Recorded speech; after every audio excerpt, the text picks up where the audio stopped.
name is James Turner and I am Senior Solicitor at Laurent Law, Barristers and Solicitors, located in Grey Lynn, Auckland, New Zealand. In this video, I am going to talk about character waivers. My principal, Simon Laurent, has previously presented a video regarding character waivers. However, we thought at this point that someone should refresh the content and prepare a new video on the topic. That person will be me. The basic principle is that all applicants for visas in New Zealand must be of good character. Applicants are usually required to provide police certificates with visa applications to show whether they have any criminal convictions. If a police certificate from a particular country is required for a visa application, but the applicant does not provide it, it is highly likely the application will be declined. It is important to follow the correct process for obtaining police certificates as set out on the INZ website to ensure the correct type of police certificate is obtained. You can search for the phrase police certificates on the INZ website to find the instructions for obtaining police certificates. If a police certificate shows that a person applying for a visa has no criminal convictions, then all is okay.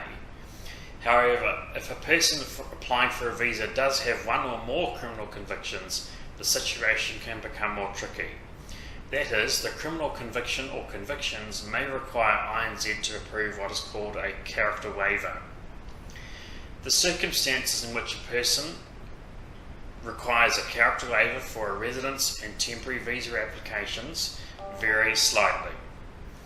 Some examples of the type of criminal conviction which will require a character waiver as part of a residence application include any conviction involving prohibited drugs, any conviction involving dishonesty, any conviction of a sexual nature, any conviction for which the person was sentenced to a term of imprisonment, any conviction involving violence, any conviction for dangerous driving, driving having consumed excess alcohol, or driving having consumed drugs.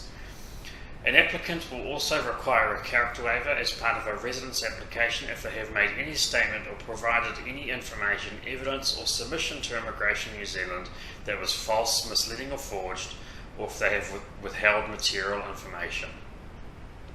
Some examples of the type of criminal conviction which will require a character waiver as part of a temporary visa application include any conviction against the immigration, citizenship and passport laws of any country, any conviction for which the person has been imprisoned, any conviction in New Zealand for which the court has the power to impose a term of imprisonment of 3 months or more. This can require careful checking of the Crimes Act 1961 or the Summary Offences Act 1981. Any charge for an offence which on conviction would make the applicant an excluded person, or if the person is under investigation or wanted for questioning for such an offence. I have previously presented a video about exclusion issues. This can be found on our website. An applicant will also require a character waiver as part of a temporary visa application if they have made any statement or provided any information, evidence or submission to Immigration New Zealand that was false, misleading or forged, or if they have withheld material information. It seems to me that the rules about circumstances in which a visa application will require a character waiver for a residence application is stricter compared to applications for temporary visas. This is probably because residence is more permanent and carries greater rights and privileges compared to temporary visas. So New Zealand may want to be especially careful about who it grants residence to as opposed to a temporary visa.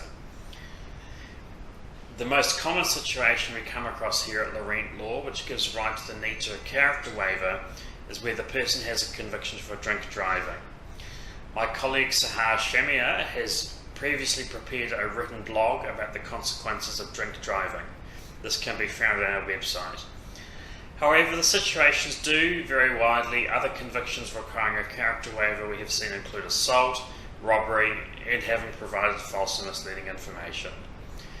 The character waiver assessment process involves INZ weighing up the conviction or convictions against the reasons in favour of the applicant being granted a visa.